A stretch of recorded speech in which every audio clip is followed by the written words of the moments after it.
नमस्कार साथियों, आप देख रहे हैं टारगेट विजेंद्रा यूट्यूब चैनल। मैं हूं चंद्रभान।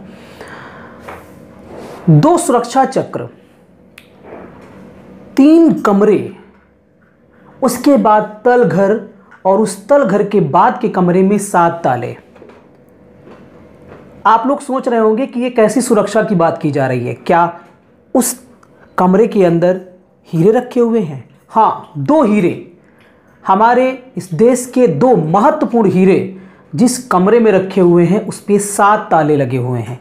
उसके बाद में 3 कमरे हैं और फिर स्पेशल कमांडो की सुरक्षा और उसके बाद पैरामिलिट्री की सुरक्षा। जी हाँ दोस्तों, हम बात कर रहे हैं अपने देश के वो अनमोल हीरे जिनको हम संविधान कहते हैं, और संविधान की वो 2 प्रतियां जो हमारी संसद की पारित हुई हैं।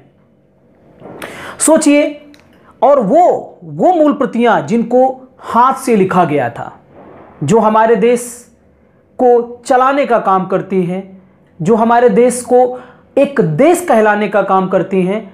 हम एक देश के रूप में अगर इस देश में व्यवस्थित हैं तो उसका काम वो संविधान ही करता है।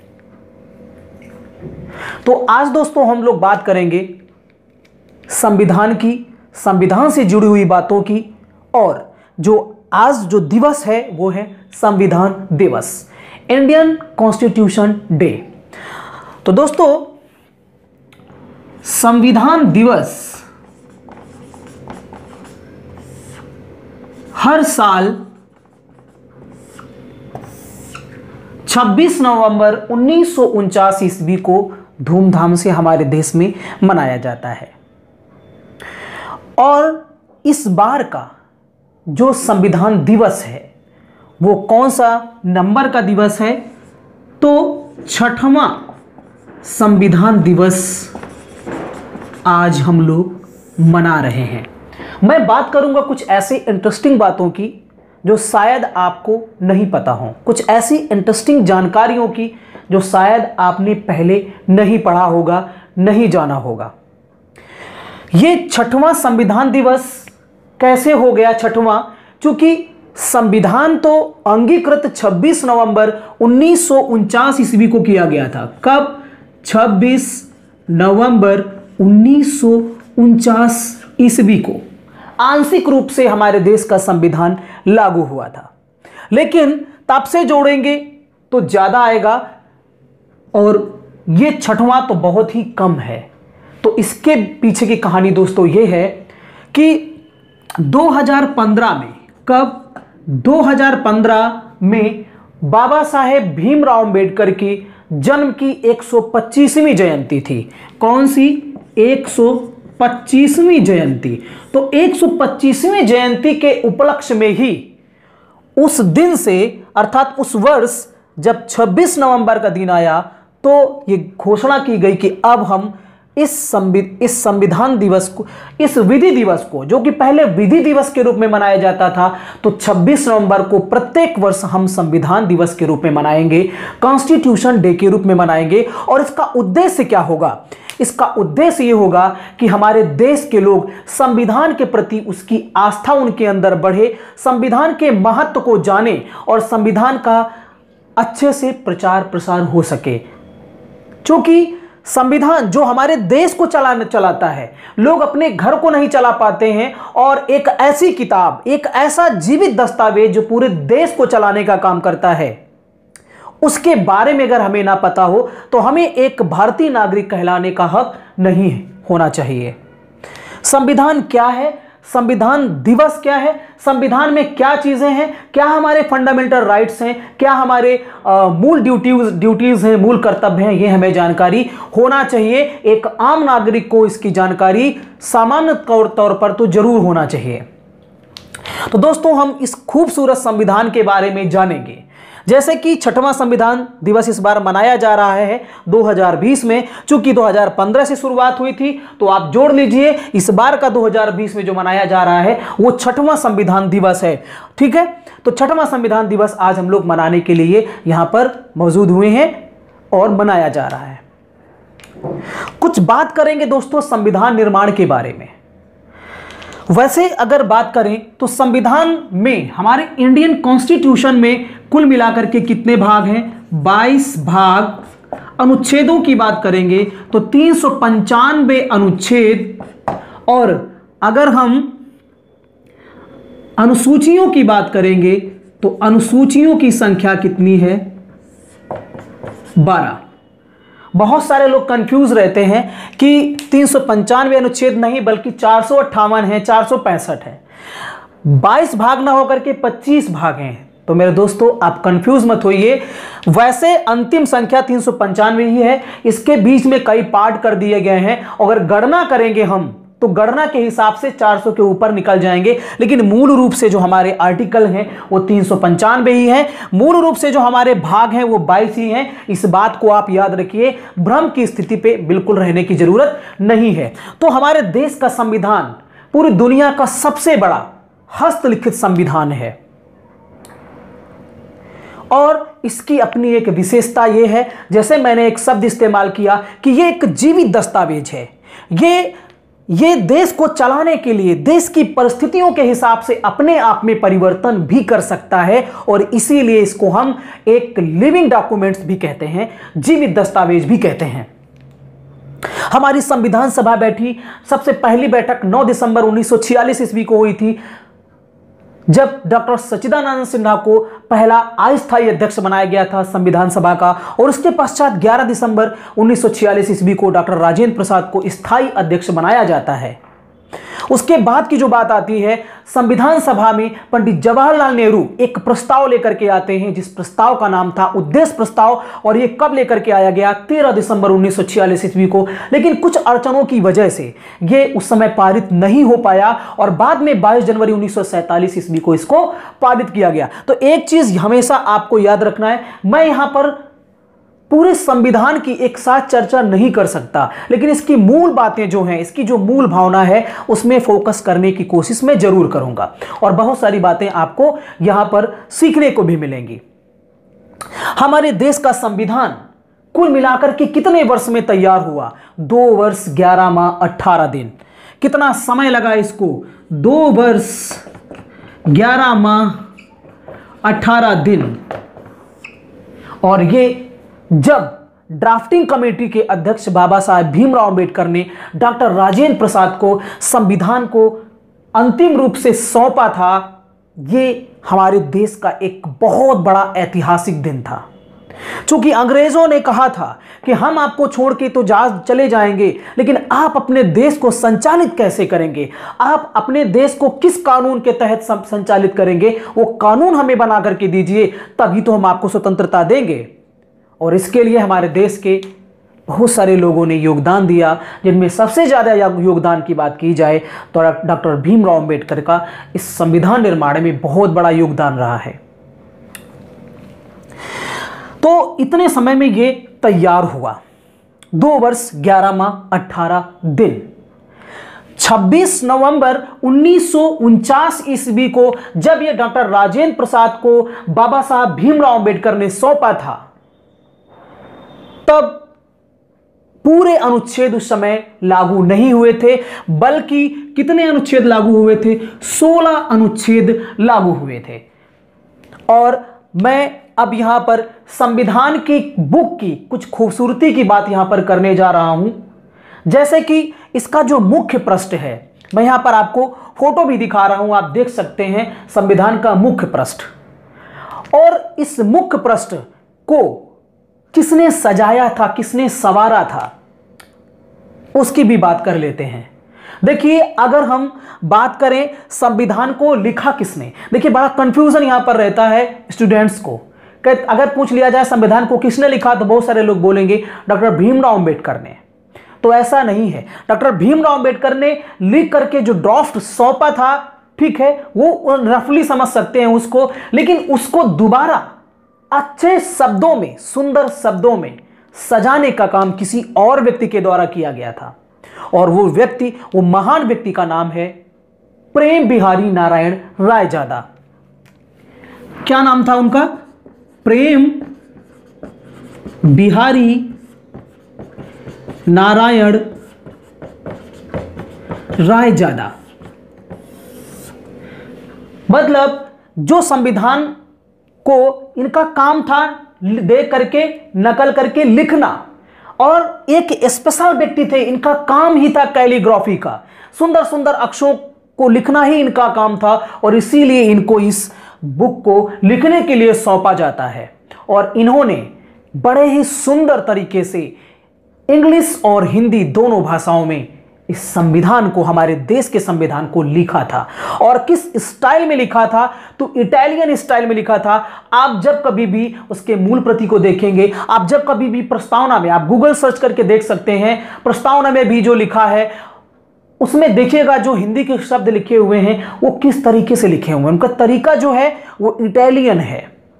तो बहुत ही सुंदर तरीके से प्रेम बिहारी नारायण रायजादा के द्वारा हमारे देश का जो संविधान है वो हाथों से लिखा गया।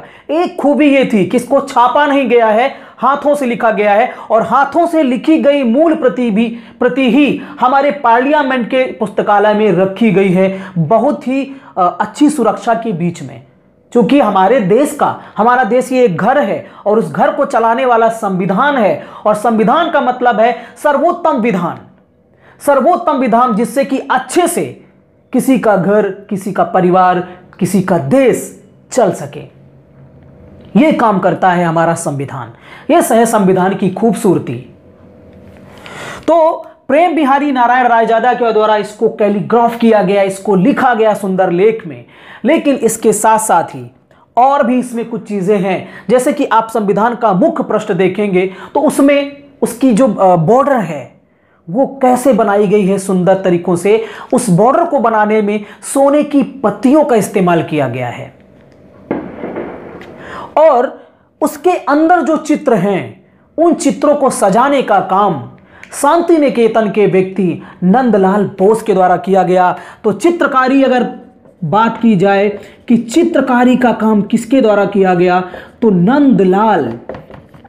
नंदलाल बोस जो कि शांति निकेतन के थे, इन्होंने चित्र बनाए हैं। प्रेम बिहारी नारायण रायजादा से कहा गया कि आप, और इन्होंने इस पुस्तक को लिखने में इनको 6 माह का समय लगा था। सोच लीजिए कितना मेहनत किया था इन्होंने। हालांकि देख के ही लिखना था, नकल ही करनी थी, लेकिन फिर भी इतना समय लगा, चूंकि सुंदर सजा सजा करके लिखना था। 6 महीने का समय लगा था प्रेम बिहारी नारायण रायजादा को। और जब इनसे इनका इस मेहनत का मेहनताना देने के लिए कहा गया, पंडित जवाहरलाल नेहरू ने कहा कि अपना मेहनताना बताइए, तो उन्होंने कहा नहीं, हमें कोई पैसा नहीं चाहिए, लेकिन हम ये चाहते हैं कि संविधान की इस मूल प्रति के हर पन्ने पे हमारा नाम हो, और हम उस लास्ट पन्ने में हमारे दादाजी का नाम हो। और ऐसा किया भी गया। नंदलाल बोस ने इतने अच्छे अच्छे चित्र उकेरे हैं, चाहे वो श्री रामचंद्र जी का चित्र हो, चाहे वो कृष्ण जी का चित्र हो, चाहे नटराज का चित्र हो, चाहे वो जो गीता का चित्र उपदेश देते हुए अर्जुन को श्री कृष्ण का चित्र हो, या बुद्ध का शांति का संदेश देते हुए चित्र हो। तो ऐसे विभिन्न जो चित्र हैं वो नंदलाल बोस के द्वारा सजाए गए थे संविधान में। और ये चित्र ये दिखाते हैं कि हमारे देश की जो संस्कृति है, वो सभ्यता है, कितनी सुंदर है। विभिन्नता में भी एकता है। यहां किसी भी चीज को किसी धर्म से जोड़ करके नहीं रखा गया। और नंदलाल बोस ने से जब यही बात कही गई कि आप मेहनताना ले लीजिए, तो इन्होंने कहा था कि नहीं, हमको कोई मेहनताना नहीं चाहिए। इन्हीं के शिष्य थे, नंदलाल बोस के ही शिष्य थे राम मनोहर सिन्हा। दोस्तों शायद आप लोग नाम नहीं सुने होंगे, राम मनोहर सिन्हा। ये किसके शिष्य थे? नंदलाल बोस के शिष्य थे। और नंदलाल बोस ने राम मनोहर सिन्हा को संविधान का जो मुख्य पृष्ठ है इसकी सजावट के लिए इनको रखा था, और राम मनोहर सिन्हा ने उसको बहुत बेहतरीन तरीके से सजावट उसकी की थी। राम मनोहर सिन्हा साहब से जब पंडित जवाहरलाल नेहरू ने कहा कि आपने बहुत मेहनत की है, लेकिन मैं इससे खुश नहीं हूं। आपने मेहनत की है, लेकिन कहीं पर भी आपका नाम नहीं है। मैं चाहता हूं कि आपके हस्ताक्षर भी संविधान के मुख्य पृष्ठ के किसी कोने में हो, क्योंकि आपने इसको सजाया हुआ है, आपने इसकी चित्रकारी की है। तो राम मनोहर ने कहा था, नहीं, मैं सौभाग्यशाली हूं कि मुझे अपने संविधान का जो मुख्य पृष्ठ है उसको सजाने का मौका मिला, इससे ज्यादा मुझे और कुछ नहीं चाहिए। लेकिन फिर भी पंडित जवाहरलाल नेहरू ने नहीं माने और उन्हें जोर दे करके कहा कि अपना आप यहां पर हस्ताक्षर करिए। और राम मनोहर सिन्हा ने इस तरीके से नाम अपना लिखा, सजाया, राम लिखा, जो कि उसी में समा गया। लोगों को अलग से कहीं देखने को नहीं मिलेगा कि राम कहीं स्पष्ट तरीके से लिखा गया है, लेकिन उन्होंने अपने नाम को भी यहां पर लिखा।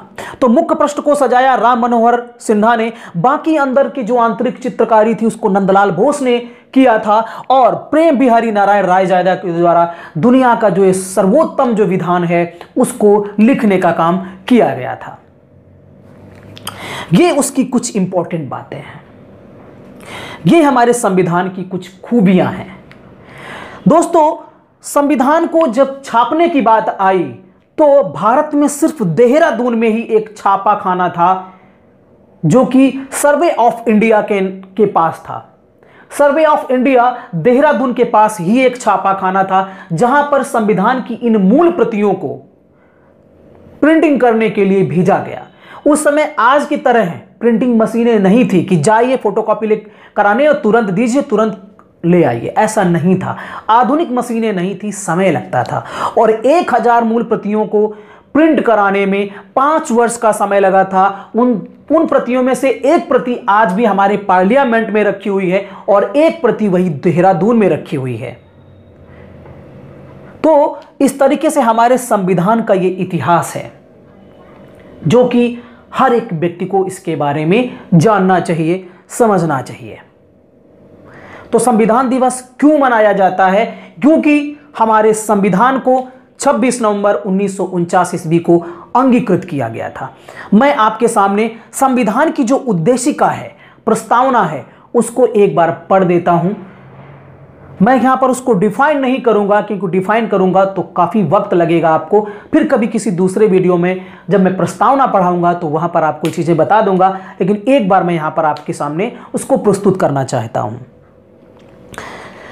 हम भारत के लोग भारत को संपूर्ण प्रभुत्व संपन्न, समाजवादी, पंथ निरपेक्ष, लोकतांत्रिक गणराज्य बनाने के लिए तथा उसके समस्त नागरिकों को सामाजिक, आर्थिक, राजनैतिक न्याय, विचार, अभिव्यक्ति, विश्वास एवं धर्म एवं उपासना की स्वतंत्रता, प्रतिष्ठा एवं अवसर की समता प्राप्त कराने के लिए तथा उन सब में व्यक्ति की गरिमा, एकता, अखंडता और राष्ट्र की एकता को सुनिश्चित करने वाली बंधुता को बढ़ाने के लिए दृढ़ संकल्प होकर आज संविधान सभा में 26 नवंबर 1949 ईस्वी मिति मार्ग शुक्ल सप्तमी संवत 2006 विक्रमी को एतद द्वारा संविधान को अंगीकृत, अधिनियमित और आत्मार्पित करते हैं। तो ये प्रस्तावना हमारे इस संविधान की पूरी खूबियों को एक साथ बता जाती है, एक साथ बता जाती है। किसी भी दस्तावेज को समझने के लिए हमें उस उद्देशिका के बारे में जानना चाहिए, और हमारे देश की जो उद्देशिका है, ये उद्देशिका उसी उद्देश्य प्रस्ताव से ही जुड़ी हुई है जिसको पंडित जवाहरलाल नेहरू ने रखा था संविधान सभा के सामने। तो दोस्तों, बातें बहुत सी हैं प्रस्तावना के बारे में, अलग अलग शब्दों का अर्थ भी अलग बहुत सारा है, उसकी बात हम किसी अन्य वीडियो में करेंगे। तो दोस्तों, आपको कैसा लगा ये वीडियो? अगर पसंद आया हो तो प्लीज़ हमारे इस चैनल को सब्सक्राइब अवश्य करें तथा कमेंट्स भी करें, और हमारे इस वीडियो को शेयर भी कर सकते हैं। तो दोस्तों, जय संविधान, जय भारत।